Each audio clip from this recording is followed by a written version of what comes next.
चलिए, मैं सुनील सर आपके अपने YouTube channel path of idea में एक बार पुनः स्वागत करता हूं। मिलते हैं एक्सरसाइज 3.2 जो क्लास 9 के लिए है। एनसीईआरटी का बुक मेरे हाथों में है, पढ़ते हैं एक्सरसाइज 3.3 का क्वेश्चन नंबर 1।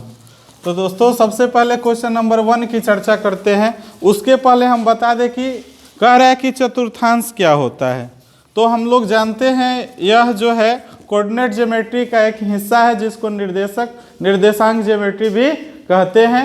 और जैसे कोई भाग होता है, जैसे कोई चीज होता है, यानी पार्ट्स, उसे हम 4 भागों में डिवाइड करते हैं, 1, 2, 3 और 4। तो यह क्या है, एक एक अंश है इसका। ये पूरा टोटल जो है, टोटल क्या है, एक है, जिसे डिवाइड किया गया है कितना, 4 भागों में, जिसे 4 भागों में डिवाइड किया गया है। उसी की चर्चा करते हैं कि सबसे पहले हमारा पॉजिटिव व्यू आता है, तो हम इसको प्रथम चतुर्थांश कहते हैं। क्या कहते हैं? प्रथम चतुर्थांश। प्रथम चतुर्थांश, प्रथम चतुर्थांश इसको कहते हैं। उसी तरह इसको क्या कहते हैं, द्वितीय चतुर्थांश कहते हैं। उसके बाद क्या होता है,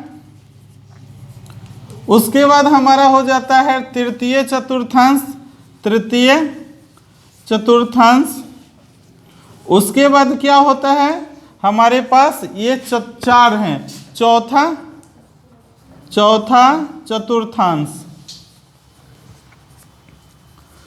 तो इस प्रकार हम इसे 4 खंडों में बांट देते हैं। तो इसके बाद ये 4 खंडों में बांट दिए, तो इसके साइन को पहचानते हैं, इसके चिन्ह को। तो सबसे पहले हम इसको देखते हैं, इसके एक्स चिन्ह को हम लेते हैं। तो एक्स का वैल्यू क्या होता है, पॉजिटिव। इस एक्सिस पर ओ एक्सिस पर, ओ एक्स एक्सिस पर इसका वैल्यू होता है पॉजिटिव। और इसको यहां से ओ से वाई के लिए लेते हैं, तो यह भी क्या होता है, पॉजिटिव। इसे हम फर्स्ट चतुर्थांश भी कहते हैं। ये हो गया इसका वैल्यू। उसके बाद यहां से हम लेते हैं इसके लिए, ये सेकंड है, इसको हम लोग द्वितीय चतुर्थांश कहते हैं। तो इसके वैल्यू को लेते हैं। तो सबसे पहले हम एक्स डैश को लेते हैं, क्योंकि जब भी हम किसी संख्या को लिखते हैं उसके वैल्यू को, तो वह एक्स और वाई के क्रम में लिखा जाता है। इसलिए तो इसका ये ओ डैश, ओ एक्स डैश का वैल्यू क्या होता है, माइनस। और यहां से हम ले लेते हैं क्या, ओ वाई, तो इसका वैल्यू क्या हो जाता है, प्लस। तो ये एक वैल्यू इसका हो गया माइनस और प्लस। उसके बाद हम तीसरे में आते हैं, तीसरे चतुर्थांश में आते हैं। तो इसका वैल्यू क्या होता है, पहले एक्स लेते हैं, तो एक्स का वैल्यू क्या होता है, माइनस। और इसका हम लेते हैं वाई डैश, तो वाई डैश ये टोटल एक्सिस किस फंक्शन में है, माइनस के रूप में। तो इस प्रकार यह क्या है, माइनस हो जाता है। उसके बाद हम इसकी चर्चा करते हैं चौथे का। तो चौथे का वैल्यू क्या है, एक्स पर प्लस है और नीचे वाई पर क्या है, माइनस।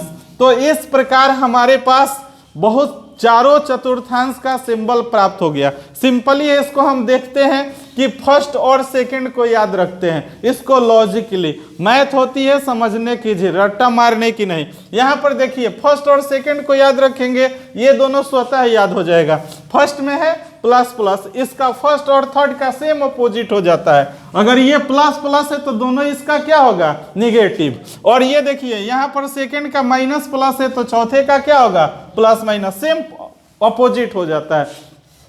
तो सबसे पहले हम इसको आसानी से अध्ययन कर लेते हैं, इसकी जानकारी ले लेते हैं। उसके बाद जब हम संख्याओं को रखते हैं, तो हमारे पास एक्सरसाइज 3.3 का क्वेश्चन नंबर 1 है। तो 1 का कुछ एग्जाम्पल दिया है, जो कह रहा है कि माइनस जो है आपके पास क्या है, माइनस है और 4 है। तो सबसे पहले -2 और 4 को देखते हैं किस। तो सबसे पहले सिंबल को देखिए, माइनस है और ये प्लस है, तो ये हाइड है, तो यहाँ पर माइनस हो गया और प्लस, तो सेम इसमें बैठता है। तो ये किस चतुर्थांश में है, द्वितीय चतुर्थांश में। किस चतुर्थांश में है, द्वितीय चतुर्थांश में। बहुत आसानी से इसको बना लेते हैं। उसके बाद क्या होता है, 3 है और उसके बाद क्या है, माइनस है। तो देखिए इसका सेम अपोजिट, माइनस प्लस, तो यहाँ पर कुछ नहीं है तो क्या है, प्लस। तो ये किस चतुर्थांश में आ जाता है, 4। इसका सेम अपोजिट दिया है, तो ये किस चतुर्थांश में आ गया, 4। तो इस प्रकार हम इसे बहुत सहजता से बना लेते हैं। इसके आगे क्वेश्चन देता है -1 और 0 किस चतुर्थांश में है। तो -1 और 0, ये माइनस है ये प्लस है, तो यह किस चतुर्थांश में होगा, द्वितीय चतुर्थांश में। उसके बाद क्या होता है कि 1 और 2, तो यहाँ पर 1 प्लस है, यहाँ पर 2 भी प्लस हाइड है, तो यह किस चतुर्थांश में होगा, तो दोनों पॉजिटिव है, तो यह किस चतुर्थांश में है, प्रथम चतुर्थांश में। इस प्रकार क्या होता है कि -3 है, -3 है और -5 है। देखते हैं दोस्तों माइनस माइनस किस में मिलता है, तो इसमें 3 चतुर्थांश में, यह थर्ड में है, तो इसका ऑप्शन क्या हो जाएगा, थर्ड। यानी कि इस प्रकार इसको हम बहुत सरलता से इसका अध्ययन कर चुके हैं और ये मेरे ख्याल से ये बहुत आसान क्वेश्चन था। मुझे आशा नहीं पूर्ण विश्वास है कि आपको यह वीडियो बहुत पसंद आई होगी और क्वेश्चन भी बेहतरीन तरीका से समझने का मौका मिलता है। मिलते हैं अगले वीडियो के साथ नए क्वेश्चन के साथ। Thank you.